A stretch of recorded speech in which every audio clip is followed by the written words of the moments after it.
सोहित कुमार जी दिल्ली से। राधे राधे महाराज जी।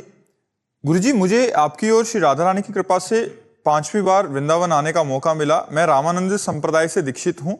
महाराज जी, आप कह रहे हैं कि सभी बड़े संतों के हजारों संख्या में ग्रस्त और विरक्त शिष्य होते हैं, उनमें से लगभग सभी गुरु प्रदत्त साधन प्रणाली का पालन भी करते हैं। उन सभी शिष्यों के मन में यही भाव रहता है कि हम गुरु प्रदत्त साधन प्रणाली का पालन करते रहें तो हमें इसी जन्म में भगवत प्राप्ति हो जाएगी।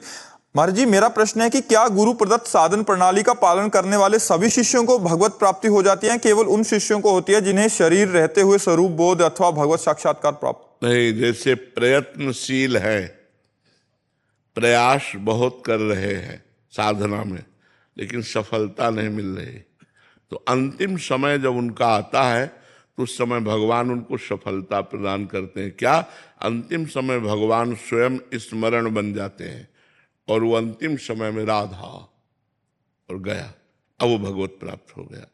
तो जो लगा, चाहे थोड़ा ही लगा हो, भगवान का नाम जानते हो क्या? मंगल भवन अमंगल हारी।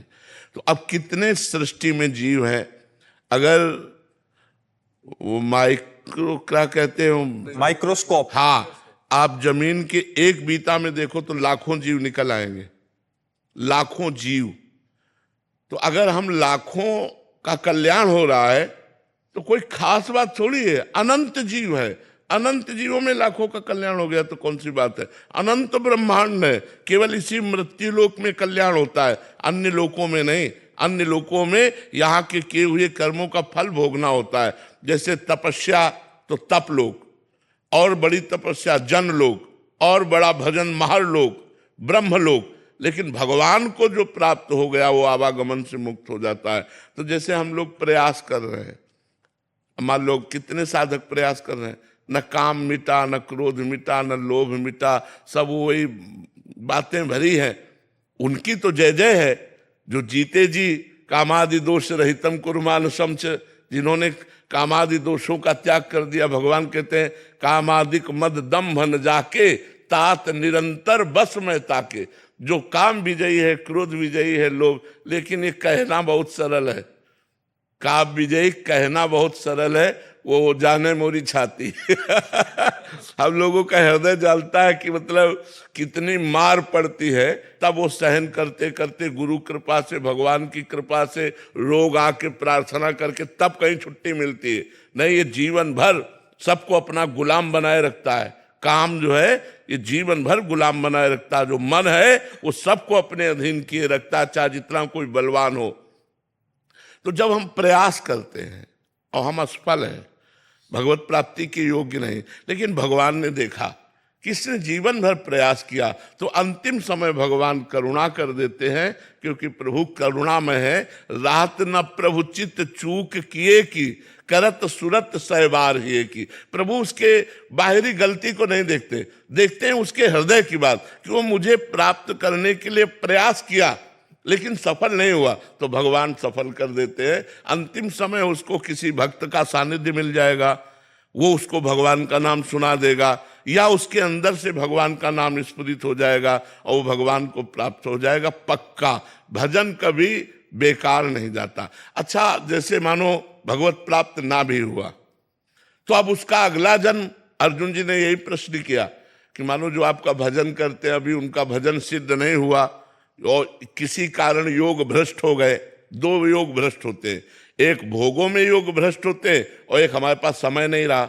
हम योग में तो सही चल रहे लेकिन लक्ष्य को नहीं प्राप्त कर पाए और मर गए, तो हम भी योग भ्रष्ट माने जाएंगे। और एक वो योग भ्रष्ट माना जाएगा जो विषयों में भ्रष्ट हो गया, कंचन काबिनी कीर्ति में भ्रष्ट हो गया, अपने मार्ग को सही नहीं संभाल पाया। तो दोनों प्रकार के योग भ्रष्टों का वर्णन किया कि वो छिन्न भिन्न बादलों की तरह नहीं हो जाते, वो नष्ट नहीं हो जाते, उनको फिर अवसर मिलता है। जो पहला विषयों के भोग में भ्रष्ट हुआ था उसको ऐसे श्रीमान धनी कुलों में जन्म मिलेगा जहां सब विषय की बहुतायत होगी और हर विषय उसे मिलेगा और हर विषय वो भोगेगा, और वो पूर्व जो भजन है वो उसका वैराग्य दिलाएगा, उसको घृणा हो जाएगी विषयों से, और उसी जन्म में वो भगवान को प्राप्त होगा। और दूसरा जो योग भ्रष्ट हुआ वो ऐसे पवित्र योगियों के कुल में जन्म लेगा, जहां जन्म से भगवान की साधना मिलेगी और बचपन से साधना करके फिर वो अपनी साधना को पूर्ण कर लेगा।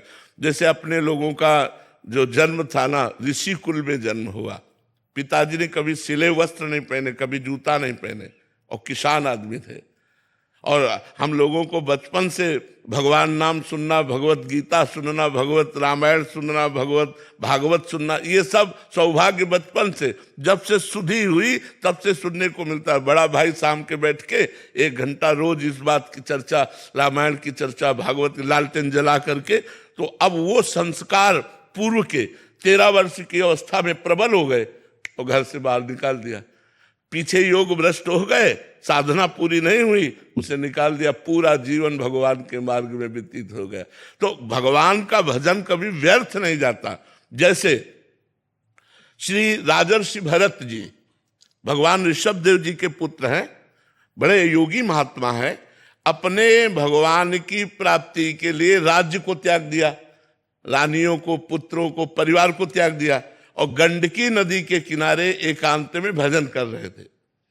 एक दिन वो गंडकी नदी में भगवान सूर्य को अर्घ दे रहे थे तो एक घटना घटी।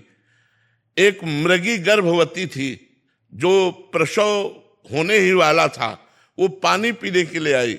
इतने में पीछे से सिंह ने दहाड़ की, अब वो भयभीत होकर के छलांग मार दी गंडकी नदी में।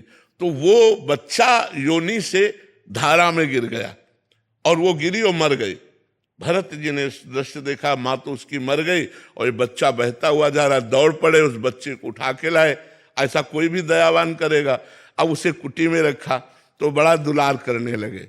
धीरे धीरे हरी हरी दूब तोड़ के लाते, अपने गोदी में लिए रहते। अब जो ममता अपने पुत्रों में थी पूरी हिरन में हो गई। बड़ा विचित्र भाव है, बड़ा विचित्र माया का खेल है। इतनी जोर की ममता हो गई कि भगवान का भजन छूट गया और मरने का समय आया तो अंतिम समय हिरन का ही चिंतन किया, अगला जन्म हिरन का बना। फिर इतना भजन किया हिरन के शरीर में कि तीसरा जन्म ब्रह्मबोध संपन्न जड़ भरत जी के रूप में हुआ। तो भजन कभी व्यर्थ नहीं जाता। हिरन बने तो गंडकी नदी में ही खड़े होकर के रात दिन भजन करके भगवान का अगला जन्म उनका ब्रह्मबोध संपन्न जड़ भरत जी के रूप में हुआ। तो ऐसा नहीं कि भजन करने वाला कभी व्यर्थ हो जाएगा उसका जीवन। जितना भजन हुआ है तो उसके, अब ये तो निर्णायक भगवान है कि किसको इस जन्म में पास कर देते हैं या किसको अगला जन्म देते हैं, ये तो निर्णय भगवान के हाथ में है।